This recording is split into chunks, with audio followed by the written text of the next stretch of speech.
मी कृपा राजेंद्र सपकाळ बुलेटिनमध्ये आपलं स्वागत आहे आणि बुलेटिनच्या सुरुवातीलाच एक संतापजनक बातमी समोर येतेय। भंडाऱ्यात अवघ्या 4 वर्षीय चिमुरडीवर अत्याचाराचा प्रयत्न झालाय। एका 30 वर्षीय नराधमानं हे विकृत कृत्य केलंय। आरोपीनं स्वतःलाही जखमी केलंय। भंडारा शहरात एका 30 वर्षीय तरुणानं एका 4 वर्षीय मुलीवर अत्याचार करण्याचा प्रयत्न केलाय। स्थानिक नागरिक धावून गेले असता आरोपीनं स्वतःला जखमी केलंय। आरोपीवर उपचार करू नये तसेच त्याला नागरिकांच्या स्वाधीन करा म्हणून रात्रीपर्यंत स्थानिकांनी जिल्हा रुग्णालयात संताप व्यक्त केला। कुठलाही अनुचित प्रकार घडू नये म्हणून पोलिसांनी देखील बंदोबस्त लावला होता। अखेर घटनेचं गांभीर्य लक्षात घेता पोलिसांनी आरोपी विरुद्ध गुन्हा दाखल केलेला आहे।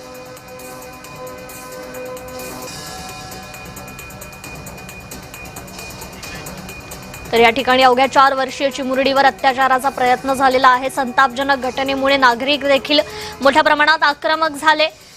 तर या आरोपीने स्वतःला देखील जखमी करून घेतल्याची माहिती आहे। अधिक अपडेट घेऊयात आपले प्रतिनिधी सूरज बागडे यांच्याकडून। सूरज, नेमकी ही घटना काय घडलेली आहे? मोठ्या प्रमाणात नागरिक त्या ठिकाणी आक्रमक झालेले आहेत।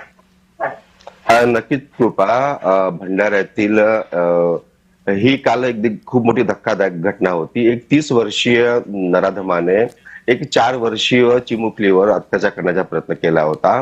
याची माहिती भंडाऱ्यात पसरताच जे नागरिक आहेत हे त्याला मारण्यासाठी धावले होते, त्याला पकडण्यासाठी धावले होते।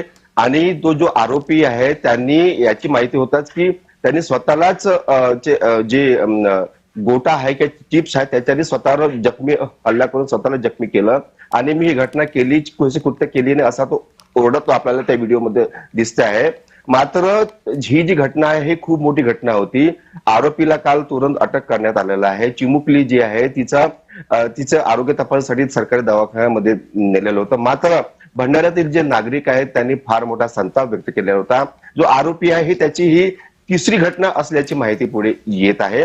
त्यामुळे काल जे संतप्त नागरिक आहेत ते सरकारी दवाखान्यामध्ये त्या आरोपीला आमच्या स्वाधीन करा असे नारे देत होते। पोलिसांसोबत काही धक्काबुक्की सुद्धा झालेला आहे। त्यामुळे रात्रीपर्यंत हा जो गोंधळ आहे हा सुरू होता। त्यामुळे काल रात्रीपर्यंत जो आरोपीला आहे ते गुन्हा दाखल करण्यात आलेला आहे। त्यामुळे आज त्या जी घटनेचा आज भंडाऱ्यामध्ये बंद सुद्धा पुकारण्यात आलेला आहे। कृपा, अगदी सूरज, हा आरोपी नेमका कोण आहे, त्याची पार्श्वभूमी काय आहे याबद्दल काही माहिती?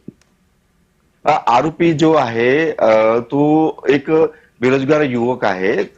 विकृत असल्याचं अशी माहिती होत आहे, मानसिक विकृत असल्याची माहिती होत आहे, पण नेमकं तो तपासामध्ये आहे।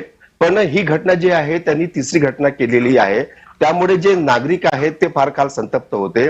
त्यामुळे काल जर संपूर्ण जमावबंदी ते सरकारी दवाखान्यामध्ये होती आणि आरोपीला आमच्या स्वाधीन करा आणि आम्ही त्याला चोख उत्तर देऊ अशा पद्धतीनं काल संतप्त नागरिक काल जे आहे ते सरकारी जे शासकीय दवाखाना होता तिथं जमा होते। अगदी सूरज, धन्यवाद आपण दिलेल्या या अपडेट संदर्भात। तर नागपुरातील एका अल्पवयीन मुलीचं अपहरण झालंय। लैंगिक अत्याचार प्रकरणी